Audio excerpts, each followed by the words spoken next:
नमस्कार दोस्तों, कैसे हो आप सब लोग। उम्मीद करता हूँ कि आप सब लोग स्वस्थ होंगे, मस्त होंगे। दोस्तों, मैं कन्हैया यादव आपका भाई आज एक और नया वीडियो लेके आया हूँ मैं। दोस्तों आज अपन इस वीडियो के अंदर बात करेंगे कि प्लॉट कौन सी जगह ले, किस लोकेशन पे ले और उसकी कनेक्टिविटी कैसी होनी चाहिए। तो इन सब चीज़ों की अपन आज बात करने वाले हैं और सबसे मेन चीज़ रहेगी इसमें लीगलिटी, अपन उसकी भी इसमें आज बात करेंगे। लीगलिटी में अपन बात करें तो सबसे पहला पॉइंट इसमें आता है सर, इसमें सबसे पहला पॉइंट आता है रेरा। मतलब जहाँ पे भी अपन प्लॉट ले, कहीं पे भी प्लॉट ले, सबसे पहली चीज़ अपन को ये देखनी है कि अपने प्लॉट जो ले रहे हैं वो रेरा से रजिस्टर है क्या। अब बात करें रेरा है क्या, तो दोस्तों मैं आपको रेरा के बारे में थोड़ा सा बताऊं। ये है Rajasthan real estate regular authority, मतलब ये केंद्र सरकार की एजेंसी है। वैसे केंद्र सरकार की एजेंसी है और ये अपने 2016 के अंदर इसकी स्थापना हुई थी और ये 2017 में लागू हो गया था।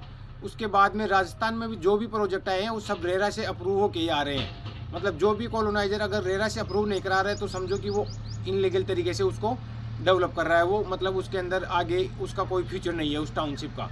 तो अपन को जो भी प्रोजेक्ट ले वो रेरा से अप्रूव ही प्रोजेक्ट ले। अब रेरा काम क्या करता है, तो रेरा इसमें यह रखता है कि जो क्लाइंट होता है, जो प्रोजेक्ट वो प्लॉट खरीद रहा है, उसके लिए ये सबसे बेनिफिशियल रहता है।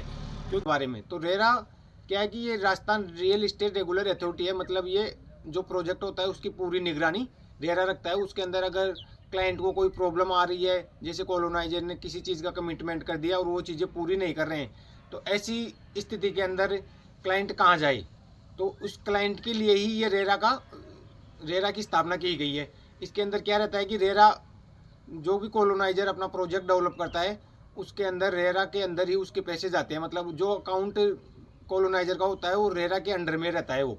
तो अगर वो प्लॉट बेच भी दिया उसने और जब वो उससे पैसे निकलवाएगा तो वो पैसे कैसे निकलवाएगा, वो क्या है कि रेरा के अंडर में रहते हैं। तो अगर वो उसने डेवलपमेंट नहीं किया या उसने जो भी चीज़ें क्लाइंट को कमिटमेंट किया है वो चीज़ें अगर वो पूरी नहीं कर रहा है तो वो रेरा उन पैसों को रोक लेगा और खुद से वो डेवलप करवाएगा। इसलिए रेरा अप्रूव होना ये प्रोजेक्ट का बहुत ज़रूरी है। इसलिए अपन को देखना चाहिए कि कोई भी प्रोजेक्ट ले वो रेरा से अप्रूव होना चाहिए। तो दोस्तों सबसे पहले मैंने बताया आपको रेरा अप्रूव प्रोजेक्ट होना चाहिए, ये लीगलिटी का सबसे पहली स्टेप है। अब अपन बात करते हैं इसके बाद में सेकंड चीज़ क्या आती है प्रोजेक्ट के लिए, तो उसमें सेकंड चीज़ आएगी अपने जेडीए। अब जेडीए क्या है, जेडीए जयपुर डेवलपमेंट अथॉरिटी है। और दोस्तों जेडीए की स्थापना 1982 के अंदर ही हो गई थी अपने, लगभग ये 41 साल पुराना अपना ये एजेंसी है। और ये दोस्तों जेडीए का क्या काम है, तो मैं आपको बताऊं जेडीए के बारे में आपको थोड़ा सा। तो इसका जो ऑफिस है वो जेएलएन मार्ग पे बिल्डा जो मंदिर है उसके सामने इसका ऑफिस है दोस्तों। और ये अपने जयपुर की बहुत ही शानदार एजेंसी है। और ये जो जयपुर का जितना भी डेवलपमेंट होता है वो जेडीए के अंडर ही होता है। अब जेडीए काम किस हिसाब से करता है, ये क्या है कि एक मास्टर प्लान डेवलप करता है पहले, पूरे जयपुर का इसने मास्टर प्लान डेवलप किया है पहले, और उसी मास्टर प्लान के हिसाब से ये उस चीज़ों को एग्जीक्यूट कर रहा है। मतलब अपन बात करें अभी जो मास्टर प्लान चल रहा है वो 2000 में बना हुआ है और ये 25 साल के लिए बना था दोस्तों मास्टर प्लान, जो 2025 तक ये अपना मास्टर प्लान चलेगा। अब ये जो भी डेवलपमेंट कर रहा है ये 2025 के हिसाब से मास्टर प्लान के हिसाब से चल रहे हैं इसमें। तो जेडीए क्या है कि पर्यावरण का भी बहुत ध्यान रखता है इसमें। जयपुर के जितने भी डेवलपमेंट रहेंगे, कौन सी सड़कें कहाँ पे निकलेगी, कौन सा फ्लाईओवर किधर से निकलेगा, और कनेक्टिविटी रोड कितनी बड़ी होंगी, किस साइड में जयपुर ज़्यादा डेवलप कर रहा है, इन सब चीज़ों का ये कैलकुलेशन पहले से रखता है जेडीए। और फिर उसके हिसाब से मास्टर प्लान बनाता है और उस मास्टर प्लान के हिसाब से ही वो पूरी प्रोसेस को एग्जीक्यूट कर रहा है ये। तो दोस्तों सबसे मतलब मोस्ट इंपॉर्टेंट चीज़ है जेडीए। अगर अपना प्रोजेक्ट जेडीए से अप्रूव नहीं है, मतलब जेडीए से अप्रूव कराने का मतलब ये है कि जेडीए ने अगर जहाँ पे अथॉरिटी दे दी कि आप यहाँ पे कॉलोनी काट सकते हो, मतलब ये है कि मास्टर प्लान में उसमें पहले से फिक्स है चीज़ें। मतलब कि इसमें 200 फीट का रोड रहेगा, 100 फीट का रोड रहेगा, ये सब चीज़ें पहले से फिक्स है। कौन सी जो सेक्टर रोड है तो उसमें से आगे अपनी संभावना ऐसी नहीं रहती है कि अपना प्लॉट कभी रोड में आ जाए या किसी और चीज़ के अंदर आ जाए, क्योंकि जेडीए की जो पहले से जो मास्टर प्लान है उसमें टोटल चीज़ें पहले से ही कैलकुलेट रहती है उसमें कि यहाँ पे कोई अगर गवर्नमेंट की कोई और स्कीम भी आ रही है या गवर्नमेंट के कोई ऑफिस आ रहे हैं तो वो सब चीज़ें पहले से ही क्लियर होती है उसमें। और अपन को भी पता रहता है कि अगर जेडीए से अप्रूव आए वो प्रोजेक्ट तो ये चीज़ें अपने प्रोजेक्ट के अंदर नहीं होने वाली, क्योंकि पहले से ही रोडे वगैरह सब कुछ फिक्स रहता है। इसलिए अपने को जेडी अप्रूव प्रोजेक्ट ही लेना चाहिए। तो दोस्तों मैंने आपको अभी प्लॉट के लेने से पहले कौन कौन सी चीज़ें होनी चाहिए उनके बारे में बताया कि एक तो जेडी से अप्रूव होना चाहिए, रेरा से अप्रूव होना चाहिए। दोनों के बारे में मैंने आपको थोड़ा थोड़ा बताया और उम्मीद करता हूँ कि आपको ये चीज़ें बहुत आपके काम की रहेंगी कि आपको प्रोजेक्ट लेने से पहले क्या क्या चेक करना चाहिए। तो दो चीज़ों की बात अपन ने कर ली है, जेडी की और रेरा की। अब अपन बात करते हैं मास्टर प्लान की। मास्टर प्लान क्या है दोस्तों कि ये जयपुर का, आपको मैंने पहले ही बताया कि जयपुर जेडी है जो मास्टर प्लान के हिसाब से वर्क करता है, उसी के हिसाब से प्रोसेस को एग्जीक्यूट करता है कि कहाँ पे क्या डेवलपमेंट होगा, पूरा मास्टर प्लान के हिसाब से। तो दोस्तों अगर मास्टर प्लान की अब अपन क्लाइंट के बेस पे बात करें कि मास्टर प्लान का क्लाइंट के लिए क्या यूज है, तो दोस्तों इसका सबसे मोस्ट इंपॉर्टेंट ये है कि मास्टर प्लान से अपन को ये आइडिया लग जाएगा कि कौन सी जगह जयपुर का डेवलपमेंट सबसे अधिक होने वाला है, आने वाले फ्यूचर में जयपुर कौन सी जगह ज़्यादा बढ़ेगा, कौन सी जगह रेटें ज़्यादा रहेंगी, कौन सी जगह कनेक्टिविटी सबसे शानदार रहेगी, कौन सी लोकेशन ऐसी रहेगी प्राइम लोकेशन रहेगी कि जहाँ पे जेडी, क्योंकि लोकेशन तो वही प्राइम रहेगी जहाँ पे जेडी की सबसे ज़्यादा स्कीम आएगी, जेडी का सबसे ज़्यादा डेवलपमेंट रहेगा। तो जेडी ऐसी जगह ही डेवलपमेंट लेके आएगा जहाँ पे सबसे ज़्यादा प्राइम लोकेशन जो रहेगी उसी पे। मोस्ट इंपॉर्टेंट जो चीज़ें देखनी रहती है मास्टर प्लान के अंदर, वो ये चीज़ें देखनी रहती है कि मास्टर प्लान में जेडी किधर क्या डेवलप कर रहा है। अब जैसे बात करें अपन आगरा रोड की, तो आगरा रोड पे पूरा इकोलॉजी जोन रहने वाला है और लगभग पहाड़ी इलाका है, तो उधर जेडी की ज़्यादा कोई भी ज़्यादा प्रोजेक्ट और ज़्यादा डेवलपमेंट नहीं आएगा वहाँ पे, क्योंकि पहले से ही ऑलरेडी वो रिजर्व है, वहाँ पे ग्रीन बेल्ट के लिए रिजर्व है। आगरा रोड पे ही वो भाव क्षेत्र आ रहा है, नदी वाला इलाका आ रहा है, तो वहाँ पे जेडी की ज़्यादा स्कीम, क्योंकि वहाँ पे बसावट और रेजिडेंस नहीं लेके आएगा जेडी कभी भी। तो इस जगह अगर ऐसी जगह अपन प्लॉट प्लान करते हैं तो वो अपने फ्यूचर के हिसाब से अपने को नुकसान देगा, उसमें अपने को कोई बेनिफिट नहीं मिलेगा, क्योंकि वहाँ पे जेडी की कोई डेवलपमेंट नहीं रहेगा। अब अपन बात करें दिल्ली रोड की, तो दिल्ली रोड तो पूरा ही ऐसे समझो कि पहाड़ी इलाके में आ गया, जैसे आमेर आ गया, उधर उधर की साइड में जयपुर बढ़ा ही नहीं पूरा, जबकि पुराना जयपुर देखते हैं अपन तो वहीं से निकला हुआ है आमेर से ही, और पुराना जयपुर के बाद में निकलने के बाद में पूरा जयपुर जितना भी बढ़ा है साउथ ईस्ट के अंदर ही, साउथ वेस्ट के अंदर ही पूरा जयपुर का डेवलपमेंट है। तो क्योंकि उधर पहाड़ी इलाका आ गया इसलिए जयपुर बढ़ा ही नहीं। तो ये जयपुर के मास्टर प्लान में अगर किसी ने देखा होता पहले से कि मास्टर प्लान के अंदर ये एरिया दर्शा रखा है क्या, तो उसमें अपन को ये आइडिया लग जाता कि उधर कोई डेवलपमेंट नहीं है, तो उधर कोई प्लॉट लेने का ज़्यादा अपने को वो नहीं होता है फ़ायदा। इसलिए अपन को वो मास्टर प्लान देखना चाहिए। और इधर ऐसे ही सिक्कर रोड के लिए जैसे ये भी बात करें तो ग्रीन बेल्ट रहने वाला है ये मोस्टली, और रोड के नियर बाय रहेगा, उसमें इतना रेजिडेंस आएगा नहीं। तो दोस्तों अपन का मास्टर प्लान का यही है यूज कि अपन इसके हिसाब से अगर कोई प्लॉट का प्लान कर रहे हैं ना, तो अपने को इन फ्यूचर अपने को बढ़िया रिटर्न भी मिल सकता है, चाहे इसे आप इन्वेस्ट करो या रेजिडेंस के लिए देखो, अपने को ऐसी जगह बढ़िया रिटर्न वापस अपने को मिल सकता है। इसलिए मास्टर प्लान सबसे मोस्ट इम्पोर्टेंट एक कड़ी ऐसे समझो प्लॉट लेने से पहले उसको चेक करना चाहिए। और इन सब चीज़ों के लिए क्या है कि क्लाइंट को इन चीज़ों का नॉलेज नहीं रहता है, इसलिए आपको ये भी एक मोस्ट इम्पोर्टेंट चीज़ रहेगी कि आप जब भी प्लॉट ले कम से कम एक रियल इस्टेट मतलब सेटिस्फाइड कंपनी से और रियल इस्टेट एजेंट के थ्रू, एडवाइजर के थ्रू, या प्लॉट लेने से पहले उनसे डिस्कशन करें, उनसे एडवाइस ले, उसके बाद में कोई प्लॉट का प्लान करें। तो दोस्तों अगर आपके भी ऐसा कुछ चल रहा है तो आप स्क्रीन पे दिए गए नंबरों पे कॉल करके अपनी जानकारी मतलब आप इसके बारे में जान सकते हो और इसके बारे में एडवाइस ले सकते हो। फ्री ऑफ कॉस्ट रहेगा ये, इसके लिए आपको कोई चार्जेस नहीं लिए जाएंगे, आपको बिल्कुल फ्री में आपको ये सारी सूचनाएं आपको दी जाएगी, सारी सुविधाएं आपको इसमें वो सूचनाएं आपके साथ शेयर की जाएंगी। अब अपन बात करते हैं दोस्तों आगे प्रोजेक्ट लेने से पहले अपन इसमें क्या क्या देखें और अलग इसके अंदर। तो लीगलिटी के बारे में मैंने आपको बता दिया। अब बात करते हैं अपन कनेक्टिविटी की। तो दोस्तों प्लॉट अपन ऐसी जगह लेना चाहिए अपने को, मतलब सब लिए कम से कम 100 फीट का रोड होना चाहिए। फिर इसमें कनेक्टिविटी से मतलब ये भी है कि अपने प्रोजेक्ट से पास में स्कूल कितनी दूरी पे है, हॉस्पिटल कितनी दूरी पे है, रेलवे स्टेशन कितनी दूरी पे है, अदर मार्केट कितनी दूरी पे है, ये सब चीज़ें कनेक्टिविटी का ही पार्ट है दोस्तों। तो अपने को प्लॉट लेने से पहले इन सब चीज़ों का एक बार सर्वे करना है, रिसर्च करना है कि अपने प्रोजेक्ट के नियर बाई 5 से 10 किलोमीटर के एरिया में, रेडियस में बढ़िया मार्केट, बढ़िया हॉस्पिटल, बढ़िया स्कूल, बढ़िया कॉलेज, ये सब चीज़ें उसके अंदर होनी चाहिए। नियर बाई बढ़िया होटल्स भी होनी चाहिए, गार्डन भी होनी चाहिए, ये सब चीज़ें अपने को देखने की ज़रूरत है दोस्तों। और इन सब चीज़ों के लिए दोस्तों आप क्या है कि क्लाइंट रिसर्च कर नहीं पाता है कि नियर बाई क्या क्या है, और वो बाहर जो सोसाइटी में प्लॉट वगैरह देते रहते हैं उनके झांसे में आ जाते हैं और कहीं पे भी ऐसी जगह प्लॉट ले लेते हैं जिनका उनको कभी भी रिटर्न नहीं मिलता। तो दोस्तों आपको इन सब चीज़ों की जानकारी तथ्य के साथ लेने के लिए आपको एक ऐसे एजेंट से, ऐसे एडवाइजर से जो रियल इस्टेट का काम कर रहा हो और उसने सेटिस्फाइड रह रहा है, रजिस्टर हो, ऐसे लोगों से आपको सलाह लेनी चाहिए और उसके अंदर फिर प्लॉट का प्लान करना चाहिए दोस्तों। इसके लिए आप अपने स्क्रीन पे दिए गए नंबरों पे संपर्क कर सकते हो और आप इसके बारे में एडवाइस ले सकते हो जो कि फ्री ऑफ कॉस्ट रहेगा। अब अपन बात करते हैं इसमें लीगलिटी की। तो लीगलिटी के लिए तो सबसे पहले पॉइंट ही मैंने आपको स्टार्टिंग में ही वीडियो के बता दिए थे कि जेडे से अप्रूव हो और रेरा से रजिस्टर हो, ये दोनों चीज़ें इसके अंदर सबसे पहले होनी चाहिए। अब इसमें लीगलिटी की एक चीज़ की बात और अपन करेंगे कि इस टाउनशिप को, इस आप जो प्रोजेक्ट देख रहे हो, आप जिस प्रोजेक्ट में प्लॉट का प्लान कर रहे हो, उसको कौन डेवलप कर रहा है, ये सबसे एक, ये भी एक लीगलिटी का सबसे बेस्ट पार्ट, वो मतलब सबसे इंपॉर्टेंट पार्ट है। तो ये भी अपन को चेक करना चाहिए कि इसको कौन डेवलप कर रहा है। तो अपना जो प्रोजेक्ट है कि बढ़िया एक कॉलोनाइजर के द्वारा डेवलप किया जाना चाहिए, ऐसा उसमें अपने को पहले से देखना चाहिए। क्योंकि उससे दोस्तों ये फर्क रहेगा कि अपने एक तो अपन जिसका कोई बेस ही नहीं है, कोई कॉलोनाइजर का, उसने कोई डेवलप ही नहीं किया है पहले से कोई प्रोजेक्ट, तो वो अपने को फैसिलिटीज़, वो डेवलपमेंट, वो जो कमिटमेंट कर रहा है वो उनको कभी भी पूरा नहीं करेगा। इसलिए दोस्तों एक बढ़िया रेपुटेटेड कॉलोनाइजर के द्वारा ही अपने को प्रोजेक्ट लेना चाहिए। जैसा कि मैं अपने जैसे प्रोजेक्ट के बारे में बताऊंगा आपको। ये प्रोजेक्ट अपने हाईफ्लाई रियल इस्टेट ग्रुप का है। तो दोस्तों अपन ने इससे पहले कम से कम 15 प्रोजेक्ट कंप्लीट कर दिए हैं जयपुर में, और आप उनका डेवलपमेंट देख सकते हो, उनके अंदर रेजिडेंस देख सकते हो। मतलब जो कमिटमेंट आज तक अपन ने किया है वही आपको चीज़ें डिलीवर की है।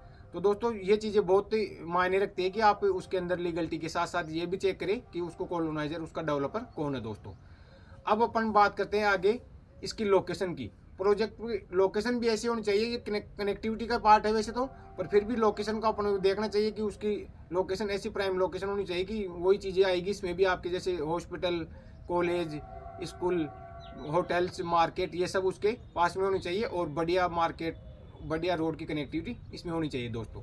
ये सब चीज़ें आपको मैंने बताई। अब अपन बात करेंगे प्रोजेक्ट के बारे में। आज मैं आपको एक ऐसे प्रोजेक्ट के बारे में बताऊंगा जो इन सब चीज़ों को फुलफिल कर रहा है दोस्तों। इसीलिए मैंने आपको ये सब चीज़ें पहले आपको बताई है कि लीगलिटी भी होनी चाहिए, कनेक्टिविटी भी होनी चाहिए उसकी, ये सारी चीज़ें। अब अपन जो प्रोजेक्ट के बारे में आज बात कर रहे हैं वो है तरंग नाम से अपना ये प्रोजेक्ट है, और ये मैन सिरसी रोड से 2 किलोमीटर की डिस्टेंस पे दोस्तों ये प्रोजेक्ट अपना है।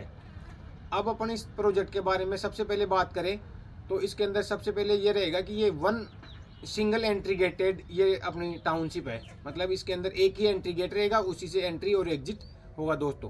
तो ये सिक्योरिटी के पर्पज से बहुत ही शानदार चीज़ हो जाती है, क्योंकि उसके अंदर चारों तरफ से और कहीं से भी कोई आ जा नहीं सकता, एक सिंगल एंट्री से रहेगा। अब उस पर भी सबसे बड़ी चीज़ ये रहेगी कि ये एंट्री गेट पे ही CCTV कैमराज और ऑटोमेटिक बूम बैरियर रहेंगे। तो जो भी कोई आएगा जाएगा वो CCTV कैमराज में रिकॉर्ड रहेगा। तो सिक्योरिटी का ये बहुत ही शानदार ये टाउनशिप हो जाएगा। सेकंड इसमें ये रहेगा कि लगभग 6 फीट की बाउंड्री वॉल रहेगी पूरी टाउनशिप में, एंटायर टाउनशिप में 6 फीट की बाउंड्री वॉल रहेगी, और उसके भी ऊपर 3 फीट की फेंसिंग वायरिंग और रहेगी, मतलब तारों की बाउंड्री और रहेगी उसमें। तो सिक्योरिटी के पर्पज से तो अपना प्रोजेक्ट इतना शानदार होने वाला है कि उसमें बाहर से कुछ भी ये असामाजिक तत्व तो उसके अंदर कहीं से भी नहीं आ सकते। अब इसमें सेकंड अपन बात करें तो ये टाउनशिप के अंदर अपन और इसके अलावा क्या क्या फैसिलिटी दे रहे हैं जो कि एक क्लाइंट को रहने के लिए आवश्यक होती है। तो उसमें अपन बात करें, उसके अंदर सबसे पहले अपन बात करें रोड की। तो इसके अंदर अपन पूरी एंटायर टाउनशिप के अंदर इंटरलॉकिंग टाइल्स की बढ़िया रोड बना के आपको इसके अंदर देंगे। दूसरा इसके अंदर एक बढ़िया शानदार मंदिर रहेगा टाउनशिप के अंदर ही, जो कि मतलब टाउनशिप में रहने वाले लोगों के लिए पर्सनल रहेगा वो मंदिर। उसके अलावा एक कम्युनिटी हॉल भी अपन दोस्तों इसके अंदर दे रहे हैं, जो कि लगभग आप मानो कि उसके अंदर अपन जैसे बर्थडे वगैरह का या छोटा मोटा कोई भी अपने प्रोजेक्ट वो प्रोग्राम होता है 100-200 लोगों का, वो अपन आराम से उसके अंदर कर सकते हैं दोस्तों। तो ये चीज़ें बहुत ही इंपॉर्टेंट है कि एक मंदिर और कम्युनिटी हॉल उसके अंदर होना ही होना चाहिए टाउनशिप के अंदर। सेकंड अपन बात करते हैं जो कि बहुत ही इंपॉर्टेंट है, ये भी पानी के लिए दोस्तों अपन 2 टंकी अपन बना के दे रहे हैं इसके अंदर, एक ओवरहेड वाटर टैंक और ग्राउंड वाला वाटर टैंक। इससे क्या रहेगा कि आपको कभी भी पानी के प्रेशर की वो दिक्कत नहीं रहेगी, पानी ऑटोमेटिक आपके जैसे ही नल आएगा आपके मतलब टंकी वगैरह में सब में डायरेक्ट वहीं से चला जाए, क्योंकि ओवरहेड वाटर टैंक लगभग 50-60 मीटर की ऊंचाई के ऊपर अपन वो टैंक बना रहे हैं दोस्तों। तो उससे आपके 2-3 मंजिल का भी मकान रहेगा, उसमें भी आपको पानी के लिए दिक्कत नहीं आएगी दोस्तों। तो ये पानी का अपन पहले से ऑलरेडी 2 टंकी बना रहे हैं और बोरवेल वगैरह अपने टाउनशिप में रहेगा दोस्तों। तो पानी की समस्या भी अपने टाउनशिप में कभी नहीं आने वाली। अब अपन आगे बात करते हैं इसमें अदर फैसिलिटीज़ क्या दे रहे हैं। उसमें अपने रहेगा, देखो बिजली का, ये पानी का, मंदिर का, ये आपको बताया मैंने। अब इसमें पानी की, बिजली की और ये सीवरेज लाइन का, ये तीनों अंडरग्राउंड में रहेगा। और इसके साथ साथ वाटर हार्वेस्टिंग भी अपन इसमें दोस्तों दे रहे हैं, जिससे क्या रहेगा कि बिजली, पानी, सीवरेज, ये तीनों ऑलरेडी अंडरग्राउंड में कंप्लीट हो गए हैं। आपके प्लॉट के सामने ही आपको सीवरेज लाइन का कनेक्शन, आपको पानी का कनेक्शन और बिजली का कनेक्शन आपको मिल जाएगा दोस्तों। उसके अलावा जो वाटर हार्वेस्टिंग अपन दे रहे हैं वो पूरी एंटायर टाउनशिप में रहेगी। और उससे ये फायदा रहेगा अपने को कि ये अपने को जो टाउनशिप के अंदर ग्रीनरी है उसके लिए पूरी टाउनशिप के अंदर पानी की पूर्ति हो जाएगी उससे, वाटर हार्वेस्टिंग से जो पानी इकट्ठा होगा उससे। तो दोस्तों ये सब चीज़ें अपन कंप्लीट दे रहे हैं। उसके अलावा अपन एक प्रॉपर तरीके से हर प्लॉट का प्लॉट डिमार्केशन कर रहे हैं दोस्तों। स्ट्रीट लाइटें लगा रहे हैं अपन, बढ़िया LED लाइट लगा रहे हैं, जिससे कि पूरी टाउनशिप के अंदर बढ़िया रोशनी रहेगी, जगमगा के रहेगी रोशनी। जैसे कि नाम इसका तरंग है, तो ऐसी ही ये टाउनशिप है दोस्तों, बिल्कुल ऐसी एनर्जेटिक जगह ये है और बिल्कुल शानदार तरीके से इसको डेवलप कर रहे हैं दोस्तों। तो अगर आप दोस्तों ऐसी टाउनशिप के अंदर प्लॉट का प्लान कर रहे हो तो आप इस प्रोजेक्ट को विजिट करके देख सकते हो और अपना विजिट टाइम फिक्स कर सकते हो। स्क्रीन पे दिए गए नंबरों पे आप कॉल करो और अपना विजिट टाइम फिक्स करो। क्योंकि दोस्तों इस टाउनशिप के नियर बाई, अब मैंने ये आपको चीज़ें बताई थी ना कि ये कनेक्टिविटी, ये लोकेशन इसकी कैसी होनी चाहिए, तो इसी टाउनशिप के नियर बाई बिल्कुल 0 किलोमीटर के डिस्टेंस पे तो इसमें स्कूल है, होटल है, 2 से 3 किलोमीटर की डिस्टेंस पे डी मार्ट है। उसके अलावा एक, मतलब इसके 8 किलोमीटर की रेडियस की बात करूँ मैं इसमें, तो 2 तो इसमें डी मार्ट आ जाएंगे। एक जो जयपुर का अपना सबसे बड़ा मॉल बन रहा है कैपिटल गैलेरिया, वो मॉल भी दोस्तों अपने टाउनशिप से मुश्किल से 5 किलोमीटर की डिस्टेंस पे है दोस्तों। और उसके अंदर लगभग हर ब्रांड का आपको शोरूम उसके अंदर मिल जाएगा।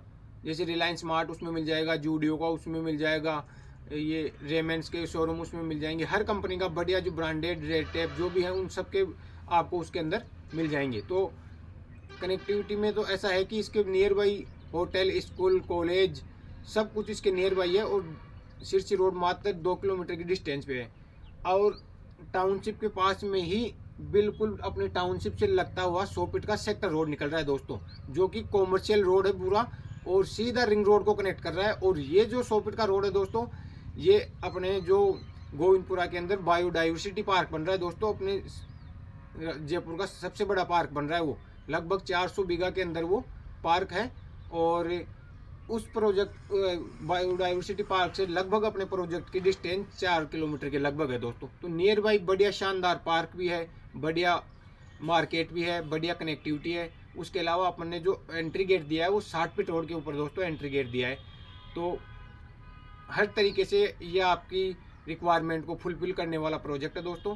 तो अभी इसमें कुछ एक यूनिट बचे हुए हैं। तो अगर आप ऐसे प्रोजेक्ट पे प्लान कर रहे हो प्लॉट लेने का, तो आप इस प्रोजेक्ट के अंदर आपका स्वागत है दोस्तों। और आप स्क्रीन पे दिए गए नंबरों पे आप अपने भाई से बात कर सकते हो और फ्री ऑफ कॉस्ट आपकी विजिट रहेगी। और ना ही कोई ब्रोकरेज चार्ज है आपके, ना ही कोई आपके रजिस्ट्री चार्ज है। अभी जो सब कुछ आपको एक ही फिक्स रेट के अंदर मिल जाएगी, ना कोई मतलब दलालों वाली ऐसी रेट नहीं है कि आपको एक ही प्लॉट को 10 लोग मिलके आपको दिखा रहे हैं और अलग अलग रेट बता रहे हैं, ऐसा कुछ भी नहीं है। आप आओ, आपको बिल्कुल एक नंबर चीज़ आपको प्रोवाइड करवाई जाएगी। तो दोस्तों मैंने आपको प्रोजेक्ट के बारे में, लीगलिटी के बारे में, जेडे के बारे में, रेरा के बारे में, मास्टर प्लान के बारे में, सब के बारे में एक ही वीडियो के अंदर सारी इन्फॉर्मेशन देने की कोशिश की है। तो दोस्तों अगर आपको वीडियो अच्छा लगा हो और जानकारी आपके काम की हो तो इस वीडियो को ज़रूर आगे फॉरवर्ड करो और अपने किसी भाई को आगे बताओ कि अगर वो ऐसा प्लान कर रहे हो। दोस्तों वीडियो देखने के लिए आपका बहुत बहुत धन्यवाद। थैंक यू दोस्तों।